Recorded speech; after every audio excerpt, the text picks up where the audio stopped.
How are you, Brent, president of the Media Research Center? We are so glad you're here today. Brent, how are you doing? Hello, Larry. Okay, listen, we got so much stuff that we want to talk to you about. Let me start with this one thing that happened the other day in Texas. Sort of a tragedy. 14 people were stabbed at a Texas school, and virtually no reporting on this issue. 14 people injured by a guy wielding a knife. One wonders what would have happened if this attacker had been using a gun. But if it's a knife, it gets no coverage. If it were a gun, it would be the lead headline for days. Yeah, let's go two steps further than that.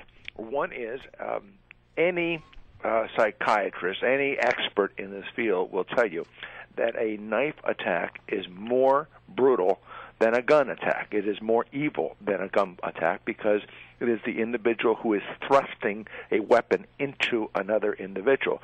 So if you want to look at violence and the need to address violence in public places, then a knife attack is far more serious. Now, second point, if you want to talk about weapons that cause death, weapons that are used to murder people, guess what? More people die from hammer blows than from gunshots. Where are the shows? I'm not being facetious here. Where are the reports on hammers? And where are the calls to curb hammer sales? I'm not kidding here. Yeah. Because if you're going to apply the principle that to have a gun is to have the potential to harm somebody, then to have a hammer, statistically, is more of a potential to harm somebody. Yeah, that's where the logic would take you. So the media coverage of it seems to be so slanted and so, sort of. They're advocates. They're in the tank for those who oppose, the guns. Yeah, it's not just slanted, guys. It's opportunistic. They take it. When there isn't this a horror like Newtown or Aurora, it's not covered. You don't look at it. You only look at it when something like this happens. But again, if you are going to look at violence, look at what causes violence. In the case of gunplay, how many studies do we have to look at? How many times do we have to review the background of the person who committed the horror to see the influence that that person had from the Internet, from music, from Hollywood, from television? Almost every single time they're influenced by that. So if you want to look at the cause, guns don't cause the violence. Something causes you to use the gun that then causes the violence. So if you're going to be serious about this, and I do hope we do get serious, I'm not dismissing this in the least. I think it is a huge, huge problem that has to be addressed. But if you're going to be serious about this and not opportunistic and not pursuing your own private agenda, you will look for the root causes of this evil and you will address it. And unfortunately, the root cause, in my estimation, to a great degree, is the very industry reporting it. Now, Brent Bozell, some cynics will say, well, if it bleeds, it leads, and this is involving children, and therefore, this massacre of children, this is why it was the top story. And yet, here's the story out of Philadelphia. Dr. Kermit Gosnell, who was an abortionist, but he is he's on trial right now for murder of little babies. And I have to commend you. You wrote this letter and got a lot of people to sign on to it, protesting the fact that there's been a virtual media blackout on this story. I wanted to tell you, I have a friend in Philadelphia who does radio up there. According to him, in Philadelphia, in the city where this is happening, they report it in like the 7th page of the B section in the Philadelphia Inquirer. It is a story to make you want to throw up. He's not just an abortionist. He's not just, which is bad enough. He's not just a late-term abortionist.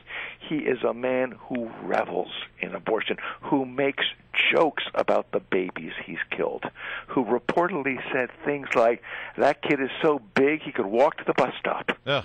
What kind of monster do we have on our hands? How can that not be a story. Well, I'll tell you why it's not a story. Because the media are overwhelming, almost entirely in support of abortion, and this destroys their narrative that says it's nothing but a tomato. This is a living human being, and they know it's a living human being. And this man is massacring them. And guess what? Women are dying. Mothers are dying because of him. Brent Bozell, has this story gotten any? We've talked about it here on Mornings on the Mall on WMAL. Has it gotten any coverage on the networks, on the cable news stations? I don't think it has. I don't think it has. Maybe Fox. I haven't looked at it closely enough. It certainly hasn't enough for you or me to think it has. Right. I mean, it's sometimes what you'll see in these networks. Well, I reported it. They did a story at 2:30 in the afternoon that lasted 17 seconds. It's called reporting it. Yeah. No, there hasn't been the serious coverage of this. This guy is a monster. How many more people have died from him than the Unabomber? How many more people have died from him than any one of these awful murders we're talking about? Answer: thousands more, because he kills babies. All right, so Mitch McConnell holds a press conference to say, I was bugged at my campaign headquarters, which sounds like a pretty good story to me. But then you have this press availability, and all of the questions were, well, you were talking about Ashley Judd. You were talking about her mental state, which, by the way, is information they got out of Ashley Judd's autobiography. Holy smokes. Yeah, what's this all about? This is where you do a reverse on it, and you see how incredible it is. Do you suppose if Harry Reid's office were bugged and he accused the Republicans of bugging him, that wouldn't be a news story? Yeah, Ask this guy, Richard Nixon, what works when it's a Republican. This is a huge story. It is a huge story. It goes to somebody trying to destroy the career of the minority leader of the Senate using illegal means. Now, how can that not be a story? Yeah, and Brent Bozell, I mean, you're here in Washington. You've been in Washington a long, long time. The Washington Post, of all newspapers, the newspaper that made itself on the Watergate story, they described it today. I don't even know if you've seen this or not. The headline in today's paper describes this illegally obtained bugging audio as audio gold, and it's a puff piece about David Corn, the journalist who released this audio. Yeah, when Democrats do bad things, it's cool. When Republicans do things that are controversial, it's a controversy. Look at the coverage of the death of Hugo Chavez versus Maggie Thatcher. Oh, yeah. Maggie Thatcher, one of the most revered women in modern history, who accomplished more than most anyone in modern history. Hugo Chavez, a monster. He's glorified with his death. Every single story focuses on her being controversial. Every single story. Yep. Larry, do you have that thing from CNN, the thing that we talked about earlier this morning? Oh, yeah. Well, CNN is actually, they put a press release out about the gun. They devoted all day yesterday to the background check story and to guns. They actually put a press release out about this, Brent Bozell, saying, I think the headline was, I'm trying to remember it, was, if 92% of Americans are in favor of background checks, why has Congress not done anything? And that's on the CNN press release. That's a press release. Right. This is an industry that no longer distinguishes between advocacy and news reporting. Look at the coverage of 2012. They were vested in the re-election of Barack Obama. And this is where people have to be worried.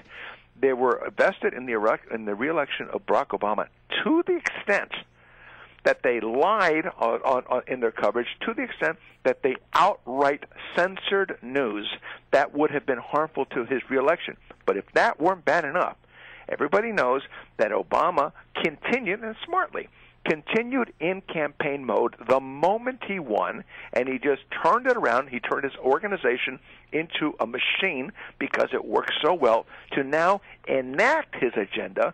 The media haven't stopped one bit. They are still doing exactly what they were doing. People keep saying, well, the media are going to get tough on him. The media are going to lose patience with him. The media are going to start reporting. No, they're not. No, they're not. They are vested in his success. Well, the good news is it keeps you busy and working, Brent Bozell. I got a job. I got a job. Research Center. Wouldn't it be nice to just fold up the tent and say, oh, we're done here. They're fine. Yeah, Rush Limbaugh once asked me, what do you want to do when you grow up? And I said, win, succeed, and get a real job. All right, Brent Bozell. Well, we hope that doesn't happen because we love having you. Thanks for joining us. Hey, Brent. Thanks.